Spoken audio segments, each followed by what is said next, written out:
Matt with Lidlox here, and today we're going to do a bar end Lidlox install on a 2017 Triumph Bobber Bonneville. Alright, so the first thing we need to do is remove the stock end cap, and this install is good for all these Triumphs with these OEM bar end mirrors. And that takes a 4mm Allen. I'm just using a T-handle here. And just go ahead and remove your stock end cap.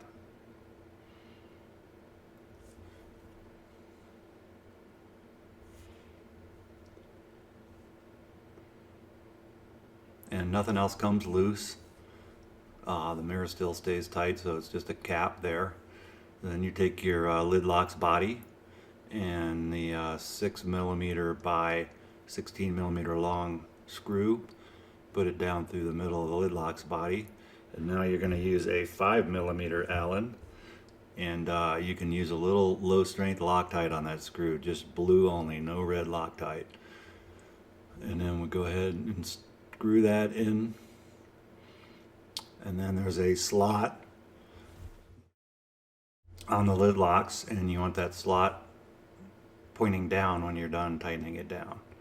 So go ahead and snug it down with the slot pointed down towards the ground. And then you're going to take your lock core and you're going to use your key as a tool. There's a little ridge on the key and there's a little slot in the lock core, and engage that ridge into the slot and just use the key to turn the lock core in. There's no other way to grab the lock core. So go ahead and thread that in. It's threaded, and screw it in just till it stops. Don't put any torque on the key. Just snug it down, and it's completely in when the lock core is flush with the end of the Lidlox body, like that. Now there's a little set screw underneath. It takes a 2mm Allen that came in your kit, and just snug down that set screw just gently. All it's doing is keeping the lock core from unscrewing. If you screw it down too tight, it can crunch the lock core mechanism. So just snug that down gently, and there you go, you're installed. It's as easy as that. So in order to use your Lidlox, you take your key and pop the pin, which I already popped the pin, and this helmet has D-rings, so the D-ring will go straight into the slot. And then push the pin and make sure that it's grabbed before you let it go, and there you go, you're all locked up. It's as easy as that. So to unlock these, you take your key, and again there's a little ridge on there and a little slot. You have to line that up. So insert the key just a quarter to half a turn, pop the pin, and make sure you're grabbing your helmet when you pop that pin. And there you go, you're unlocked. It's as simple as that. Now all your kits come with this part. I call it a helmet extender. And if your D-ring won't go in the slot for some reason, or on any clasp type helmet like Nolan helmets or clips, that helmet extender will slip through any of those clips. It fits all helmets on the market.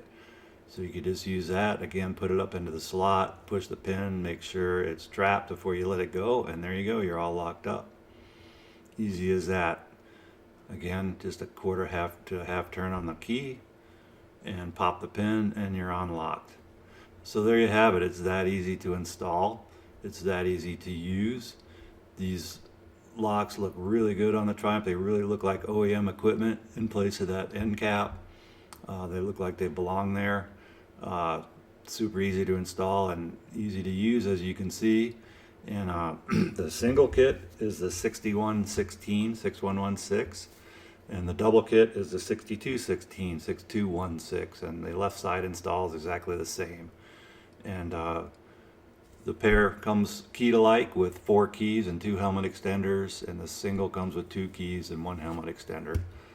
So there you have it. Thanks for watching.